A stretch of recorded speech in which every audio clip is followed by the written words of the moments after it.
What's up guys, this is John with John Walker Gaming. Today we're going to go over this incredible Darkmoon Greatsword build. I've been using this build non-stop, and not only does it look incredible, but if you use it right, you could deal devastating damage. We're going to cover the build and the gameplay to make sure you get the maximum potential damage out of this weapon. After, I'll do a quick recap with my overall thoughts on the weapon and how it compares to the other builds that I've used. So without further ado, let's hop right into it. So first we're going to start with the build. For the Wanderer's personalized potion, you want to use the Magic Shrouding Crack tier along with the Strength Knot Crystal tier for the magic boost and the strength boost as well. The strength boost is still going to be in our kit because we are dual wielding greatswords, so with your heavy attack you still get that maximum damage output as well. There are numerous greatswords that you can pair with the Darkmoon sword as well, and my personal favorite is the Helfen Steeple because it scales with intellect and you can put the buff on and then swap it out back to your Darkmoon greatsword. So you're just going to go ahead and activate your Helfen Steeple ability, switch back to your Darkmoon greatsword, activate that one, and then you're all good to go.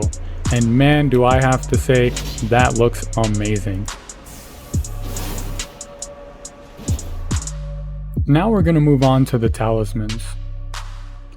So the Darkmoon greatsword actually doesn't use any mana or FP once you put on the buff of the initial weapon. It only takes stamina.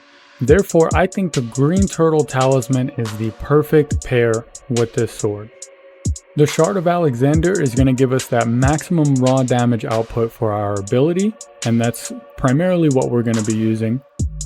With our double intellect / magic greatswords here, it only makes sense that we use our magic scorpion charm for this build, so we're going to throw that in there. The last talisman is actually what we're going to talk about in our final chapter here, and that being the gameplay.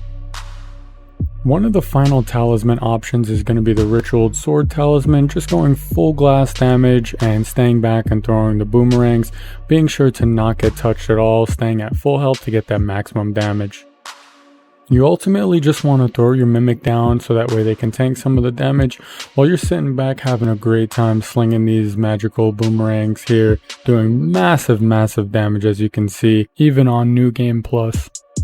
And then we have our last talisman option, which is the Winged Sword Insignia. This is going to be the best option if you like to get in there with both the great swords and just spam your heavy attacks like your life depends on it, because it does. Don't forget to activate your Helfen Steeple ability for that great damage buff. And then most of your damage is going to come from the jump attack and then following up with the heavy attacks, so that way you can try to get as much damage off before the boss moves or relocates.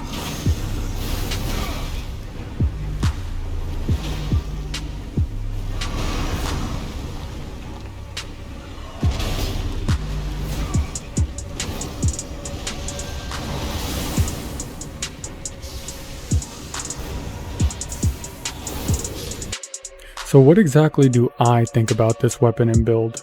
I think it's a heavy hitting build that has a nice high risk, high reward factor no matter which way you use it. Compared to the other builds, it's definitely in my top 5, and that is with me only using a +7 offhand weapon and a +9 Darkmoon weapon. So there's a lot of potential still left to be unlocked with these weapons. That's going to wrap up this video for today. I hope you guys enjoyed watching, and if you did, don't forget to press that like and subscribe button to keep up with all my new Elden Ring content and to support the channel, which means a lot to me. Thanks for watching, and as always, stay OP.